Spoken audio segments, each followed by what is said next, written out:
Dobrodošli v našem novem videu. Tokrat unboxamo gaming monitor Lenovo Legion G27C10.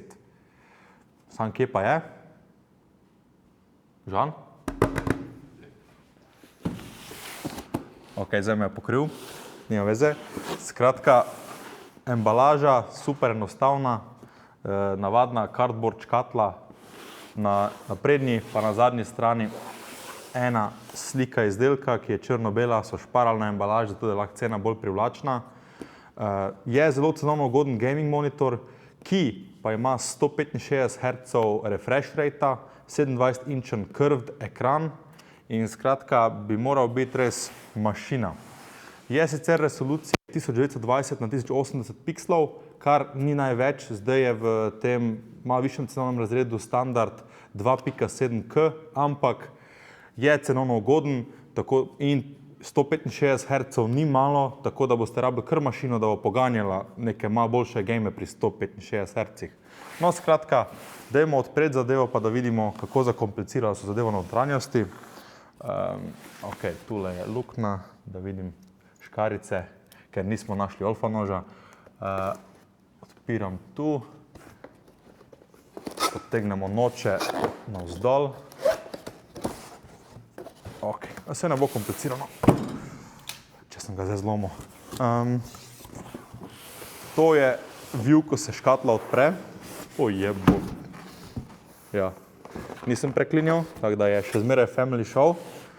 V notranjosti imamo skratka, vidim HDMI kabel. Ja, HDMI kabel. Ne vem, če je konektor 1.4.2.0 ali 2.0A, 2.0B, bomo še preverili. Sicer so tu neka navodila, kako se zadevo postavi in cable holder tule. Zatem je v notranjosti stand, torej spodnja površina standa, zdaj bom to vse naknadno odprl. Tule vidim še direktno monitor roko, da zadeva ne pade. Monitor roka, jo takoj odprem in power kabel zgleda. Ja, power kabel. Adapterja nisem videl, tako da predvidevam, da gre direktno z navadnim tem konektorjem za napajalnike v monitor, kar je super. Recimo prejšnja serija gaming monitorjev od Lenova je imela njihov standarden konektor za laptope, ki je bil sicer v redu, ker si potem imel kompatibilno med vsemi njihovimi laptopi in monitorji, ampak ta kabel bistveno lažje najdeš, kot pa najdeš tistega, oziroma tisti adapter, ki je bil zraven vključen in tisto se rado zgubi. Skratka, ja. Ok, noter je še monitor, bomo to čisto na zadnje ven vzeli. Zdaj pa roka, da sestavimo. Roka za monitor je mat črne barve, je bolj taka bulky v primerjavi z zadnjo serijo, z G27C, ampak to še ne pomeni, da slabša. Načeloma je čisto vseeno, kakva je ta roka. Glavno, da je monitor stabilen, kar verjamem, da bo. Odpiram, vzamem ven še podnožje. To je še zmeraj neke take trikotne oblike. Tokrat so robovi bolj zaobljeni, v preteklosti so bili dosti bolj ostri. Namesti se čisto enostavno, natakneš gor zadevo in spodaj zašraufa še en thumb screw. Nič problematičnega. Ni treba nobenih šraufov, hvala Bogu je tule sestava, tako da zelo primerno za evente. Lahko kar preletite, imate 10 sekund, ready to roll zadevo. Samo ne zgubiti škatle, ker pač brez škatle je problematično. Ni fajn, no. Ok, če vzamem še monitor. Nice. Ne ga držati z eno roko, pa navpično. Do as I say, don't do as I do. Da pokažem, kako se zadeva priklopi. To je standardno, ta VESA mount je že prisoten bil prej na njihovih gaming monitorjih. In sicer poravnate dva noča zgoraj, dva noča spodaj z zgornjima in spodnjima luknjama ter enostavno odložite monitor gor. Bom pokazal z profila, bo tako najlažje, da bomo videli oziroma da boste videli vi bias. In spodaj je potem gumbek, s katerim itak se zadeva sama lokne.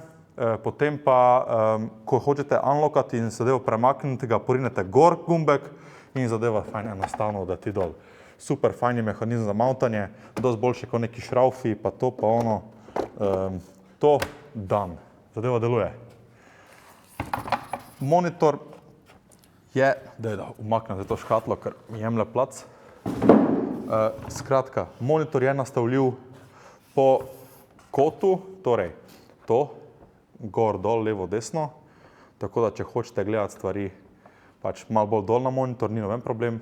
Nastavljiv po višini in ima zelo velik kot nastavljivosti po višini. Mogoče zaradi tega malo bolj bulky, tale zadnja palca nosilna, ampak super. In rotacije, na žalost, nima ekrana, ampak pri curved ekranu rotacije, če jo nucate, si kupite navaden raven monitor. No. Ok, kar se tiče connectivity-ja, bi še mogoče skozi to šli. Premaknem gor. Joj, to. Nočem zlomiti, zdaj live on kamera. Skratka, kar se tiče connectivity-ja, ne vem, če se tole vidi tu. Skratka, ima samo dva porta, in sicer DisplayPort in HDMI, ter seveda power.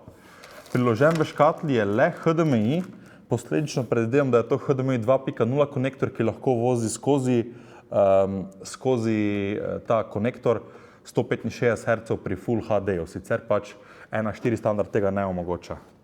No, da še priklopimo zadevo, da vidimo, kako zgleda on-screen display. Je spet nazaj, skratka, vidite super easy način za priklop oziroma za sestavljanje. Tu, če se kaj zgodi, pa da vam dol pade, ne morete reči, da je bilo preveč komplicirano. No. Mi bo asistent priklopil v elektriko. Samo malo. Nice. Da vidim, kje je tu konektor za power.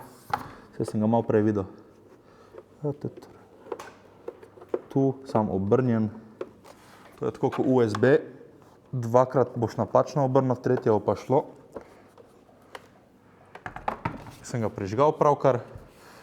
Ne vem, kako se ga prižge, po moje, glede na to, da spodaj je nek tak jogger, ki ga lahko premikaš v vse strani. Verjetno ga prižgeš, tako da klikneš na dol. Je ta razdelilec sploh prižgan? To je zdaj ključno vprašanje. Tu in potem je naprej prižgan. Bomo mi rešili power issue, skratka, spodaj ni nobenega problema, skratka, jogger, gor, dol, levo, desno in sredina. Se mi zdi, da je to nekaj najlažji način za upravljanje z monitorjem. Touchscreeni so fajn, oziroma neke touch tipke, ampak se dostikrat sam zmotiš pri tem. To je zanesljivo, uporabljajo tudi drugi proizvajalci in sicer tu je nek tak, malo bolj tanek, ampak po moje nič problematičnega. Je zdaj priklopljena elektrika? Ni? Ok. Da vidimo, kaj se zdaj zgodi. Čakamo na priklop elektrike, zato da lahko vidimo, kakšen je on-screen display. Če je isti kot v preteklosti, nič problematičnega, zadeva je že v preteklosti bila super fajn. Lahko ta čas še gremo skozi navodila oziroma ta njihov cable management, gromet, ki ga imajo. Ta kos plastike, mi smo imeli parle novo monitorjev tu že pri nas in jaz sem zgubil čisto vse. Tako da predvidevam, da boste vi bolj pazljivi, natakne se ga zelo enostavno, sam tule zadeva je že noter, ne, da vidim, če sem ga res zadel. Ne, ni. Tu in se lokne in place, pa drži kable pri miru, da je pač napol normalen cable management. Kot rečeno, pri transportu se rado zgubi. Sicer razen tega v embalaži navodila, kako to inštalirati, energy label, ki pravi, da pokuri 31 kW na leto, je 27 inčen in ima A+ energy rating, kar je super. Ampak, če imate noter v računalniku Threadripperja, ki kuri 200 W v idlu, nima veze. HDMI kabel, da vidimo dolžino, kaj pravi. Kabel dolg cirka 1,5 dolžino rok, 2 metra, ajde, ali pa 1,5 metra. Če boste rabili daljšega, jih prodajajo tudi v vseh malo večjih trgovinah. Ok, da vidimo zdaj, kaj je z monitorjem, če so naši uspeli zrihtati elektriko. In lučka se zasveti, zelo mala lučka tu, ki se jo 100% lahko ugasne v OSD-ju in ne bi smelo biti to kakršenkoli issue. Cable not connected, itak. Da vidim, kaj se zgodi. Zdaj sem ga spet prižgal pa ugasnil, super. Lenovo logo na veliko, ker prvo treba reklamo dati. da vidim, kaj je treba sploh narediti, da pridem v meni. Pretekli modeli so imeli tule 5 ali 6 tipk, ki so bile super, ampak to, po moje, ko enkrat pogruntaš sistem, je lažje za razumevati. Po moje, treba imeti kak input priklopljen. Bo naš tehnik priklopil še HDMI kabel? Hvala bo, da bo priklopil HDMI kabel, se je strinjal z predlogom.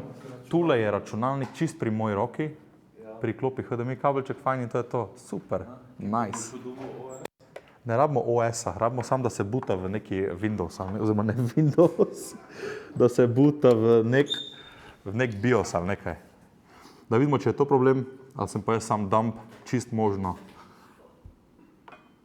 Tule zdaj asistent skače pod mizo, pa priklapa na računalnik, da vidimo, če ga bo uspel prižgati. Klika gumbek, nič se ne zgodi. Verjetno ni vklopljen v power.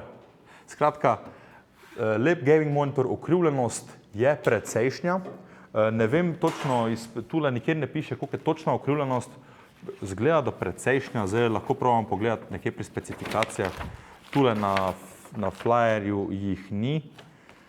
Tu sam navodila, nepomembno. Lenovo Warranty nam tudi ne pride prav. Piše, da je 27 inčen, da je bil izdelan leta 2020. Gledam to, da je to čisto nov model, ki je prišel na trg. Vidimo boot device, torej super, zadeva se je prižgala in zdajle, da vidimo. Tule pride na ekran ikonica, če hočemo dejansko ugasniti monitor in tole je še OSD. Vidim, da so ga vizualno posodobili in kot sem rekel, z jogarjem je vse stvari toliko lepše prilagaja, da ni besed. Tipke so čist inferiorne, lahko nastavljamo kontrast, dinamičen kontrast, scalinge. Nas verjetno najbolj zanimajo hitrost osveževanja in tu so overdrivi, ki jaz sicer načeloma nerad uporabljam, saj pride dostikrat do color fringinga pa do kroma preskakovanja, ampak 165 Hz ima še FreeSync, torej če uporabljate AMD-jeve grafične kartice ali pa če imate Nvidia grafično s pohackanimi driverji, potem lahko uporabljate FreeSync in ta vam potem omogoča adaptivno osveževanje ekrana, da recimo, če vam komp ne zmore 165 Hz in zmore samo recimo 125, bo monitor osveževal sliko za 125 Hz in potem ne pride do screen tearinga in zgleda slika dosti boljša. Pač zgleda tako, kakor mora. To je, kar se tega tiče, to. Screen lep,